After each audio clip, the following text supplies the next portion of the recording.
Là, on rentre un peu dans le vif du sujet. Il y a au niveau européen, et on le fait aussi au niveau belge, ce qu'on appelle une prioritisation des risques.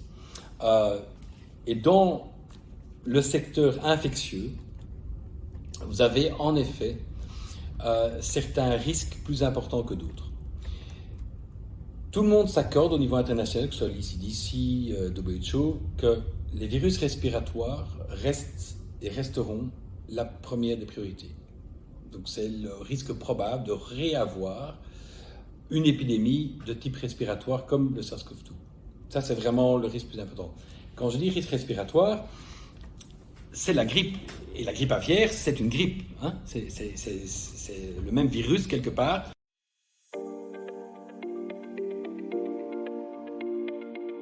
Après, il y a toute une série, je veux dire, d'autres risques qui sont plus liés, je dirais, sur les maladies vectorielles. Ces maladies vectorielles, donc ce sont des maladies qui sont transmises par des vecteurs, des moustiques. C'est un monde très compliqué. Pourquoi? Parce que vous devez prendre en compte la maladie, mais aussi le risque de transmission, et donc comment est-ce que votre vecteur va se développer dans un environnement. Et là, il y a quand même certains gaps au niveau de la connaissance scientifique.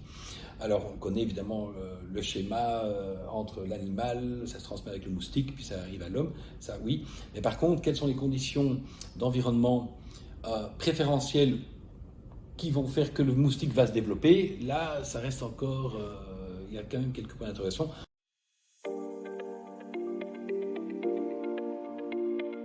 Ce qu'on voit, par exemple, on voit maintenant que le moustique perdure durant l'hiver, donc reste en vie quelque part, ou la communauté de moustiques, ce qui n'était pas le cas avant. Donc en fait, ce qu'on remarque, c'est que ce risque-là augmente, puisque la densité de moustiques ne décroît pas en hiver. Et donc toutes ces maladies transmissibles par le moustique, eh bien, il faut quand même avoir l'œil et l'oreille attentive. Ce sont des maladies, ça c'est différent. Pour la malaria, c'est un peu plus compliqué, puisque, et pour certaines autres maladies, parce que vous avez des moustiques spécifiques qui ne sont pas beaucoup présents en Belgique. Ils le sont.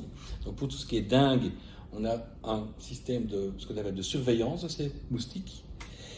Pour la malaria également, mais je dirais la transmission d'un foyer de malaria ici en Belgique, non. Ça, le risque est vraiment presque très très faible. Une transmission autochtone, donc d'un patient belge vers un autre patient belge, d'une dengue, c'est possible, mais on ne l'a jamais vu. Et donc, ce qu'on remarque, c'est qu'il faut suivre la carte européenne. Et on voit que tous ces foyers arrivent, ce que j'appellerais dans la Méditerranée, donc les pays du Sud, Espagne, Italie, Grèce, et ça se remonte petit à petit vers la Belgique, l'Allemagne. Donc pour l'instant, on n'a pas encore eu de cas de transmission en Belgique. Par contre, ce qu'on sait, c'est que les moustiques sont présents et on a des cas importés, c'est-à-dire des cas qui viennent d'un pays en revenant d'un voyage. Ça, on en a eu toujours. Donc, s'il faut faire attention, c'est faire une surveillance de ces maladies. Mais le risque, je dirais, est un peu moins grand en termes de grande pandémie.